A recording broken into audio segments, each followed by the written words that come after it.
Hola, ¿cómo están todas y todos? Espero que bien, lo mejor posible, como ya les dije en distintas entregas de trabajos y en distintas materias.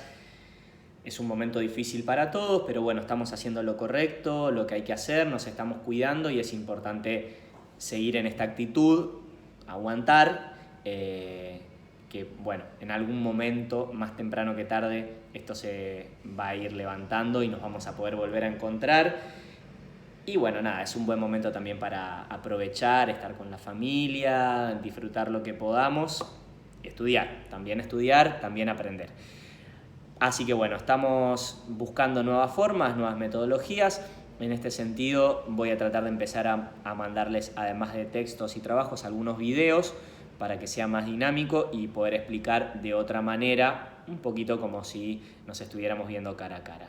En este caso vamos a hablar del texto que les dejé para trabajar, que habla sobre algo muy importante para el conocimiento científico, ¿sí? Esta materia se llama Taller de Metodología de la Investigación, ¿sí? Primero que nada, es muy importante a la hora de estudiar cualquier materia en el secundario, fundamentalmente en la universidad, que ustedes tengan claro de qué se trata cada materia, ¿sí? Muchas veces cuando empezamos una materia vamos leyendo los textos, haciendo los trabajos, pasando de un tema a otro y no terminamos de tomar dimensión o de entender muy bien de qué nos está hablando esa materia, cómo se conectan todos los temas entre sí, a dónde va la materia, qué es lo que estoy estudiando y aprendiendo. Esta es una pregunta clave, fundamental, central para poder estudiar cualquier materia. Les va a servir mucho si van a la facultad, ¿sí? Porque tener una idea al inicio de una materia sobre de qué se va a tratar, hacia dónde va a ir, cómo se van a articular los temas, es lo que nos va a permitir ir encuadrando cada cosa que vamos haciendo e ir conectándola como si fuera una especie de puzzle, así de legos, ¿sí? De piecitas que se van encastrando para terminar de armar una estructura general. Entonces, taller de metodología de la investigación. ¿Qué vamos a estudiar acá? Bien, vamos a estudiar un poco cómo se produce el conocimiento científico, qué es el conocimiento científico en primera instancia, cómo se produce, qué se considera conocimiento científico y qué no, cuáles son las diferencias, cuáles son las características para poder decir que hablamos de conocimiento científico. Vamos a pensar el conocimiento científico en las ciencias sociales, ¿sí? Ustedes están en una orientación de economía, que es una ciencia social, no es una ciencia exacta. Entonces es importante tener en cuenta también cómo se construye conocimiento en las ciencias sociales. Y también vamos a aprender ciertas técnicas y ciertas metodologías para investigar y para producir conocimiento científico. Bien, entonces, en ese marco general, que es lo que vamos a hacer en esta materia, empezamos con una idea central y principal, que es la idea de paradigma de Thomas Kuhn, ¿sí? Un epistemiólogo que trabajó la idea de la ciencia, ¿sí? del conocimiento científico y que trató de sistematizar de alguna manera cómo avanza el conocimiento científico, cómo es que vamos cada vez conociendo más. O en todo caso, ahí hay una pregunta. ¿Vamos cada vez conociendo más o vamos cada vez conociendo diferente? ¿Sí? El paradigma, según Thomas Kuhn, yo lo podría definir con una metáfora que es como si fueran unos determinados lentes o anteojos, ¿sí? Voy a hacer así el símbolo, el signo, la mueca, con el que miramos el mundo, ¿sí? En el caso de la ciencia sería unos lentes, un prisma con el que miramos la ciencia. Por supuesto, nuestros lentes nos permiten mirar lo que está dentro de su rango de visión, ¿sí? Lo que entra ahí. Por supuesto que hay otras cosas que no entran dentro de ese rango de visión y que no podemos verlas, pero no por no poder verlas dejan de estar ahí, ¿no? Ahora, por otro lado, lo que no podemos ver tampoco nos impide que nosotros nos manejemos en el mundo que nosotros generemos conocimiento, que nosotros tengamos una experiencia cotidiana con el mundo. Por lo tanto, es importante esta idea de el adentro y el afuera para pensar en un paradigma, ¿no? Justamente un paradigma es lo que define los límites de lo que está adentro y de lo que está afuera. Cuando hablamos de adentro, ¿de qué hablamos? De todo el conjunto de ideas, de reglas científicas, de formas de construir conocimiento que nos permiten avanzar en nuestra historia como especie, como humanidad, ¿sí? Y lo que está afuera es lo que de alguna manera no podemos sistematizar, no podemos terminar de conocer, genera algún tipo de contradicción, ¿sí? Con lo que sí conocemos, con las metodologías y las formas que sí tenemos. Entonces, un paradigma es aquello que nos permite, ¿sí?, darle sentido a nuestro mundo. Es una forma de conocer y de aceptar el mundo y de organizar nuestra experiencia. Es imposible que el ser humano abarque todos los aspectos de la realidad. Entonces, los paradigmas de alguna manera generan ese adentro, ese límite en el cual nosotros establecemos nuestra relación y nuestro contacto con la realidad, la definimos, la entendemos y vamos generando conocimiento sobre esa realidad, sabiendo que siempre hay una afuera, sabiendo que siempre hay cosas que quedan fuera de nuestro alcance. Un ejemplo de paradigma es el paradigma religioso. Por ejemplo, la religión nos dice cómo se creó el mundo, nos dice cómo nos tenemos que relacionar entre los seres humanos, nos dice cómo tiene que ser nuestra organización social, nos dice cómo tienen que ser nuestros valores, nos dice lo que está bien y lo que está mal, ¿sí? Otro paradigma es el paradigma científico. Por ejemplo, ustedes ya habrán visto algo de esto el año pasado, pero el paradigma científico nos da otras respuestas a esas preguntas, ¿sí? ¿Cómo se creó el mundo? ¿Qué valores debemos priorizar en una sociedad? ¿Cómo debemos organizarnos? ¿Cómo debe ser nuestra relación entre los seres humanos? Hay distintos paradigmas que organizan nuestra vida, ¿sí? Entonces es importante que se queden con esta idea. El paradigma es un conjunto de ideas, es un conjunto de creencias, es un conjunto de leyes científicas que van permitiendo explicar y conocer el mundo y construir una realidad y relacionarnos con esa realidad, ¿sí? Ahora, ¿qué pasa con los paradigmas?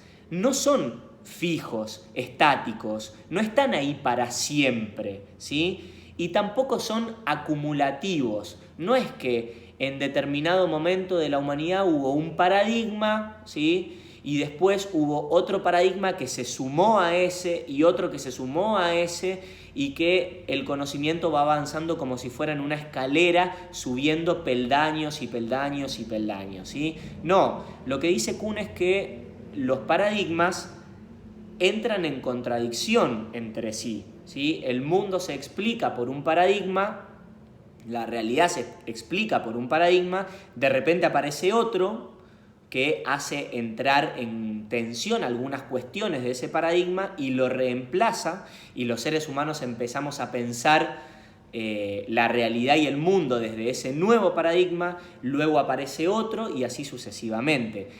Thomas Kuhn planteaba que el avance del conocimiento científico se da en esa lógica, ¿sí?, por paradigmas que van reemplazándose uno por otro.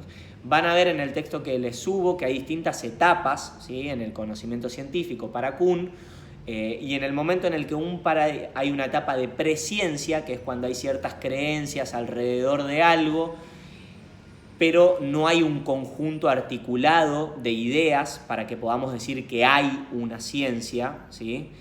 Hay un segundo momento que es el de la ciencia normal, que es cuando todas esas creencias se empiezan a articular, hay distintos estudios, distintos conocimientos que se van articulando y generan un corpus, ¿sí?, generan una determinada cantidad de leyes que permiten hablar de un conocimiento científico específico, y que se establecen y que empiezan a explicar el mundo y la realidad desde ahí.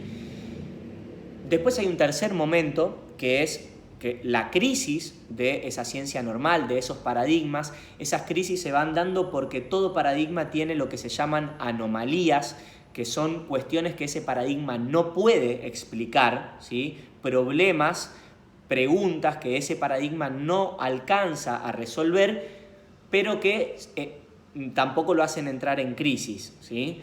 Ahora, en determinado momento puede haber anomalías que se van sumando y acumulando o que van cobrando fuerza y que hacen entrar en crisis ese paradigma. Y ahí pasamos a un nuevo momento que es una revolución científica, que es cuando un paradigma reemplaza a otro a partir de darle respuesta a esas anomalías, a esas preguntas que el primer paradigma no podía responder, ¿sí? Hay una revolución científica y un nuevo paradigma, una nueva ciencia normal, reemplaza a la anterior, ¿sí?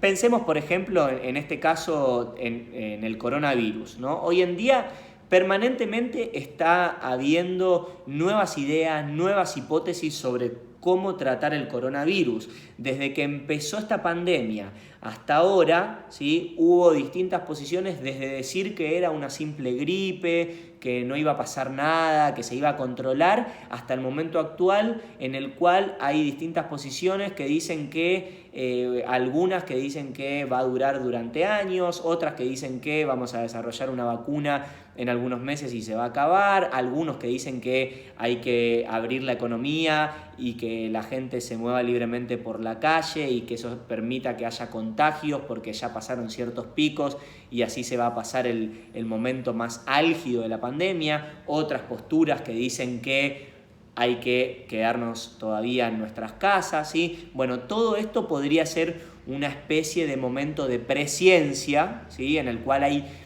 creencias, teorías diferentes que intentan explicar el hecho desde diferentes lugares. En algún momento se va a llegar a homogeneizar todo eso a partir de prueba y error, a partir de ir comprobando algunas de estas teorías por sobre otras, y seguramente luego eso volverá a entrar en crisis en algún momento, tal vez con este virus o con otro, ¿no? Pero como para tener una idea de un ejemplo. Otro ejemplo, un ejemplo histórico puede ser pensar, por ejemplo, en la Tierra plana. En algún momento el ser humano pensaba que la Tierra era plana, ¿sí? Esa era la idea generalizada y eso organizaba la experiencia humana. Piensen que había barcos, ¿sí?, que no se aventuraban en el mar muy lejos porque pensaban que se cortaba el mundo y se caían a fosas donde había dragones y monstruos y qué sé yo. Y eso hacía que, por ejemplo, durante mucho tiempo los continentes del mundo estuvieron desconectados, ¿sí? Porque las poblaciones que tenían más desarrollo en infraestructura naval no se aventuraban demasiado en el mar porque pensaban que la tierra se cortaba y se iban a caer. En algún momento, algunos pioneros empezaron a pensar que eso no era tan así. Está la famosa historia de Cristóbal Colón mirando hacia el horizonte y viendo que los barcos, en vez de seguir derecho, en algún momento se perdían en el horizonte y él supuso que era porque la Tierra era redonda y esos barcos, en vez de seguir planos, se iban hacia abajo, digamos. Entonces, esa anomalía que no se podía explicar en el paradigma de la Tierra plana empezó a hacer cada vez más ruido, ¿sí? Y hubo gente que se largó a explorar eso, llegó efectivamente a otros continentes y no se cayó a ninguna fosa con ningunos dragones. Entonces el paradigma de la Tierra plana pasó de estar en crisis a directamente ser reemplazado por un nuevo paradigma de decir la Tierra es redonda y la podemos recorrer toda y darle una vuelta sin caernos a ningún lado, ¿sí? Esto es una esquematización, pero es para que ustedes tengan una idea de cómo funciona el conocimiento científico por paradigmas y cómo los paradigmas se pueden ir reemplazando unos a otros a partir del momento de que un nuevo paradigma puede dar respuestas a preguntas que un viejo paradigma no puede y no pudo responder, ¿sí? Bien. Nos quedamos con estas ideas alrededor del paradigma de Thomas Kuhn. Está bien explicado en el texto el concepto, las distintas etapas. Les voy a dejar un trabajo al respecto, que es que investiguen una revolución científica de la historia que fue la revolución copernicana, ¿sí? Quiero que la investiguen, les voy a dejar las consignas igual por escrito, pero bueno, espero que les haya servido. Por supuesto que cualquier duda me la escriben, ¿sí? Estamos en contacto permanente. Lo que me importa que se queden de esta idea es que nuestro conocimiento y nuestra experiencia del mundo se organiza por paradigmas, ¿sí? Que nos permiten explicar ciertas cuestiones del mundo y otras no. Y en algún momento vienen respuestas que nos permiten explicar esas otras cosas del mundo y el conocimiento científico va avanzando de esa forma. Y por supuesto también el conocimiento humano, porque hoy en día el paradigma científico, es decir, explicar el mundo a través de la ciencia, es el paradigma predominante, ¿sí? En algún momento fue predominante el paradigma religioso, todo se explicaba por la religión, ¿sí? El ser humano existía porque Dios había creado a Adán y a Eva. Hoy en día es mucho más extendida la respuesta científica al origen del hombre, lo cual no implica que no haya mucha gente que pueda creer, que podamos creer que al ser humano lo creó Dios, ¿sí? Pero digo, hay un nuevo paradigma que ofreció nuevas respuestas. Por lo tanto, lo que quiero que quede de todo esto es que esta cosa que parece rara y lejana, que son los paradigmas, en realidad son tan importantes porque nos permiten explicar nuestro mundo, explicar nuestra experiencia, explicar nuestra realidad y nos generan una forma de conocer, ¿sí? A lo largo de todo este año en esta materia vamos a pensar cómo es que conocemos, cómo es que generamos conocimiento, ¿sí? Bien, la seguimos la próxima. Espero que les resulte más dinámico esto de los videos. Y bueno, nada, les mando un saludo grande y espero que estén muy bien, lo mejor posible, y que me hagan muchas preguntas y que tengan muchas dudas, porque esto no es fácil, y si no tienen ninguna duda significa o que se aburrieron demasiado y me dejaron de escuchar, o que no prestaron demasiada atención, o que lo expliqué mal. Cualquiera de las tres posibilidades es factible, así que si tienen dudas, por favor, escríbanme y háganlas. Espero sus trabajos y nos vemos en la próxima.